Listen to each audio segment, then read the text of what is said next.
انسان جب اللہ سے مختلف زاویوں سے محبت کرتا ہے نا، تو پھر اللہ بھی مختلف زاویوں سے انسان کی محبت کا رد عمل دیتا ہے۔ انسان اللہ سے محبت کرتے وقت جب اپنے زاویے بدلتا ہے، مثلاً وہ بازار میں ہے، وہاں پر اسے کوئی تکلیف پہنچی، تو اس وقت اس نے اللہ سے رجوع کیا اور دل میں یہ خیال پیدا کیا کہ مالک، یہ تکلیف آپ کی طرف سے ہے۔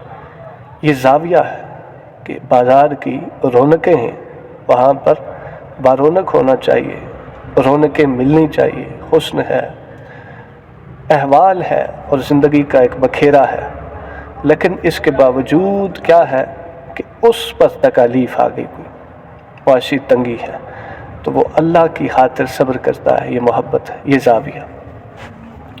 انسان کو کسی ویرانے میں لے چھوڑ دیا گیا، کسی نے چھوڑا، خود چلا گیا، وہاں پر چھوڑ دیا جہاں پر دل نہیں لگتا، لیکن انسان یہ خیال کرے کہ میرا رب یہاں موجود ہے اور مجھے تو میرا رب ہی چاہیے، مجھے کوئی ویرانے میں چھوڑے، آسمانوں میں لے کے چلا جائے، زمین کے کسی کونے میں، جنگل میں، ویرانوں میں، بیابانوں میں، جہاں مرضی چھوڑ آئے، اللہ کو میں نہیں چھوڑ سکتا۔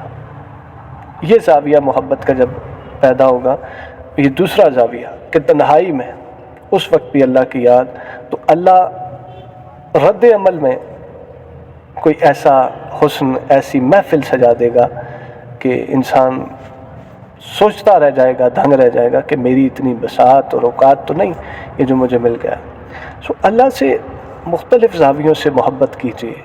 آپ کسی رشتے سے بندھے ہیں، بہن، بھائی، اولاد، ماں باپ، اعزا و اقارب، خاندان، کنبے قبیلے، آپ کے بچے، وائف، آپ کا ہسبینڈ اور ایکس وائی زیڈ، یہ سارے معاشرتی جو رسم و رواج ہیں جن سے آپ رشتوں کی صورت میں بندھے ہیں، یہ رشتے بنانے والے کون ہیں؟ اللہ کی ذات۔ آپ کو معلوم ہے کہ آپ کی اور میری تو ایک وقت ایسا تھا کہ ہستی کا وجود نہیں تھا، ہستی کا وجود پیدا کیا، پھر اس اللہ نے اس وجود کو ایک نام بخشا، پھر اس نام کے اوپر پھر کمالات بخشے، پھر رشتوں کی صورت میں باندھ دیا، بیوی دی، بچے دیے، جہاں پر بیوی دی بچے بھی دے دیے، جہاں پر بیوی دی کئیوں کو بچے نہ دیے۔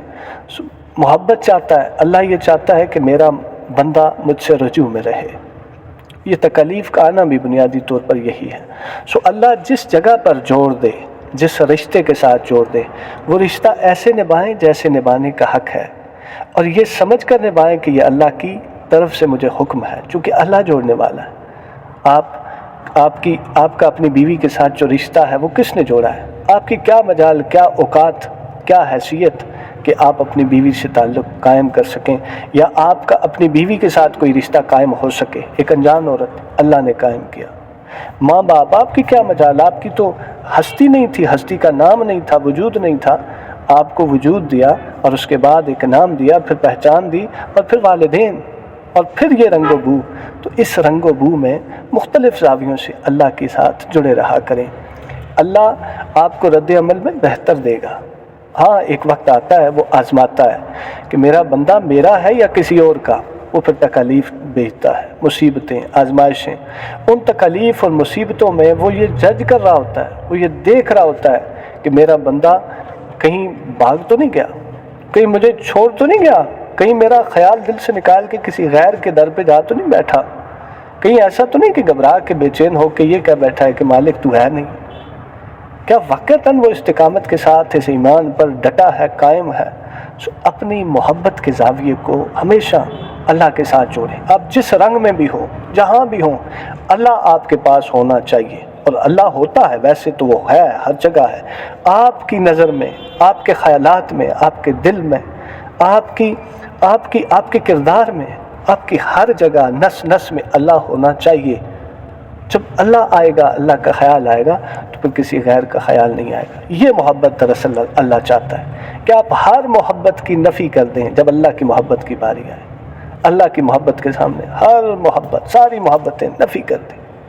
پھر اللہ تو ہی تو، پھر ویرانہ قبول ہے، بیابانہ قبول ہے، بیوی ٹھیک نہیں ہے قبول ہے، بچے نافرمان ہیں قبول ہے، والدین نہیں ہیں قبول ہے، چلے گا۔